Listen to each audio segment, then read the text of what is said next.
오늘 소개할 5가지 웹툰들은 미친 몰입감을 가진 재난 생존물입니다. 작가들의 기발한 상상력으로 창조된 아포칼립스 세계관 속에서 주인공들은 과연 어떤 전략으로 살아남을 수 있을지 지금부터 지켜보시죠. 석 달 전, 그때만 해도 소행성 라마는 학계에서나 관심을 가질 법한 보통 사람들에겐 아무래도 좋을 우주의 돌덩어리 중 하나였다. 그러나 소행성 라마는 점점 궤도를 틀며 그 본색을 드러내기 시작했다. TV에서는 전문가라는 사람들이 나와 각자 다른 이야기들을 떠들어댔고 SNS상에서는 이미 지구는 망했다며 난리가 났다.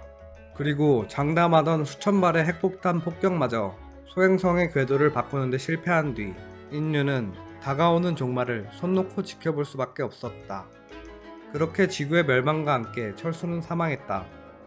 하지만 어찌된 영문인지 철수는 14살의 어린 시절로 돌아오게 되는데 여기까지가 1회 분량의 내용입니다.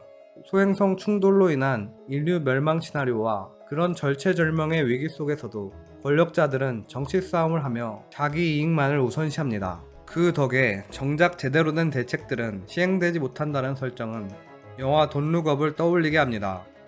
하지만 이 웹툰은 회기라는 장치를 통해 주인공이 다시 한번 기회를 얻게 됩니다.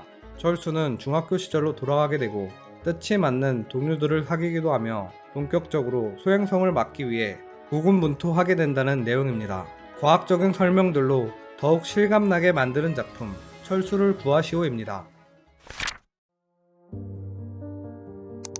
바다로 뒤덮이며 육지가 사라진 지구. 인류의 문명은 바닷속에 가라앉아 버렸고 그 흔적만이 적막하게 남아있을 뿐이다. 그럼에도 소년 보타의 가족은 작은 배에 몸을 싣고 망망대해를 떠돌며 살아간다.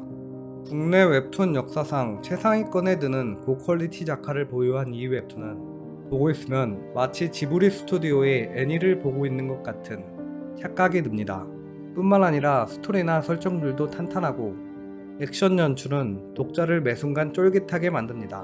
수많은 상들을 수상하며 띵작으로 평가받는 심해수는 투믹스에서 올해 4월에 완결되었습니다. 좀비가 나타난 지 3년 만에 멸망해버린 세상. 바닥을 드러낸 물자와 인간의 이기심은 인간들이 서로를 죽고 죽이게 만들었다. 그래도 나는 3년 동안 최선을 다해 살아남았다. 그리고 치열한 전투 끝에 죽었다. 하지만 일어나 보니 나는 좀비가 나타나기 6개월 전 시점으로 폐기해 있었다.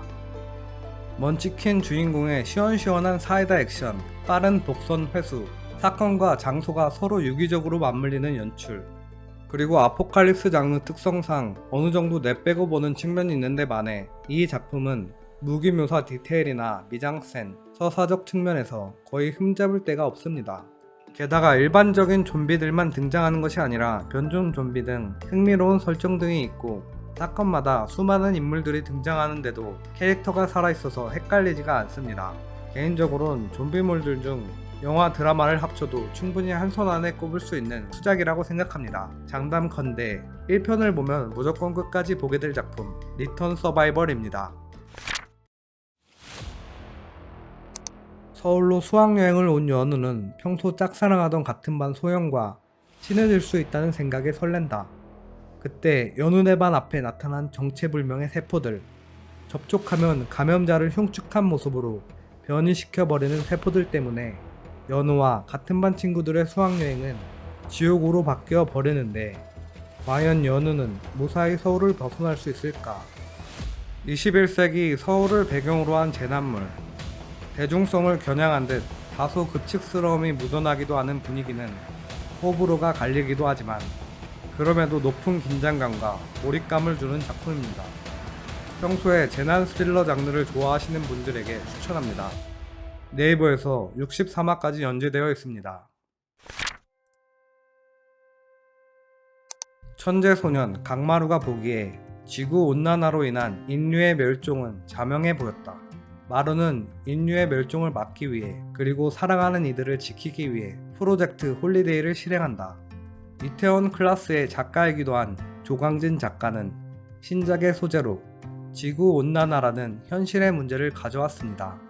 솔직히 드디어 나올 게 나왔다는 생각이 듭니다. 언론에서는 지구온난화로 인해 점점 더 재앙적인 상황이 벌어질 것이라고 경고하고 있고, 그러면 매드 사이언티스트 같은 사상을 가진 인물들이 인간의 수를 줄이겠다는 목표를 갖는 건 어떻게 보면 예정된 수순이라는 생각이 듭니다. 만화 기생수에서 인간을 도구로 표현한 것처럼요. 실제로 우리가 탄소 배출을 혁신적으로 줄이지 못한다면 재난 웹툰들에서나 나올 법한 악몽 같은 재앙들이 벌어진다는 것이 과학자들의 예측이기도 합니다. 홀리데이는 네이버에서 12화까지 연재되어 있습니다. 지금까지 재난 생존 웹툰 탑5였습니다. 다음 영상에선 다른 주제의 웹툰들로 찾아뵙겠습니다. 시청해주셔서 감사합니다.